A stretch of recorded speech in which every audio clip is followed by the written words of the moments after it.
नमस्कार मेरे प्यारे साथियों, मैं डीपी आज एक नए वीडियो के साथ आप लोगों के सामने। जैसा कि आप सभी लोग जानते हो कि अभी हाल ही में एक ऐसा माहौल देश में तैयार हुआ, पाकिस्तान के विरोध में हमला कर दो, मार दो, काट दो, फलाना कर दो, पानी रोक दो, ठीक है। लेकिन इन सब चीज़ों से अलग मोदी जी ने एक नया गेम खेल दिया है। वो हो एक कास्ट आधारित census. Cabinet committee on political affairs ने एक पास कर दिया अब इसको कि भारत में अब जाति आधारित जनगणना होगी। जाति आधारित जनगणना क्या है? तो अब इसमें जनगणना में जातियों का भी नाम लिखा जाएगा। ऐसा नहीं है कि नहीं लिखा जाता था। पिछली जनगणना में जो लोग इन्वॉल्व रहे होंगे उनको मालूम है 2011 की जाति का नाम तब भी लिखा जाता है, लेकिन उसको आउट नहीं किया जाता, उस डाटा को बाहर नहीं निकाला जाता। सरकार के पास डाटा सब रहता है। अब रही बात अभी की, तो 1931 में जाति आधारित जनगणना ब्रिटिशर्स ने किया था, 51 तक हुई है। उसके बाद में इस जाति आधारित डाटा को रोक दिया गया।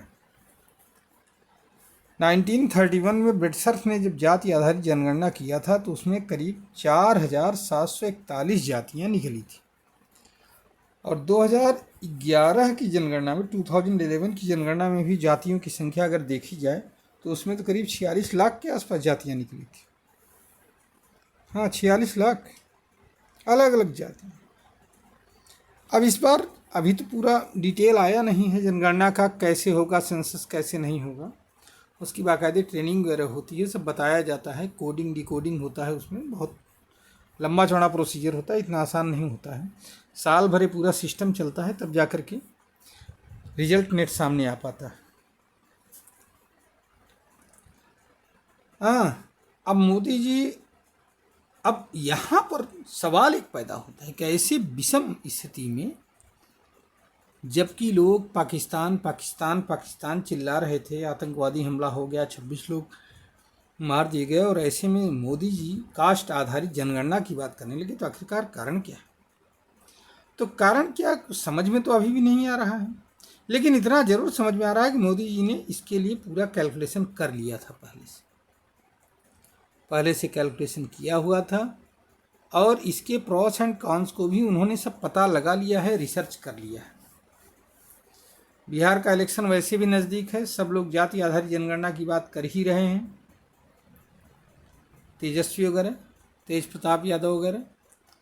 तो ऐसे में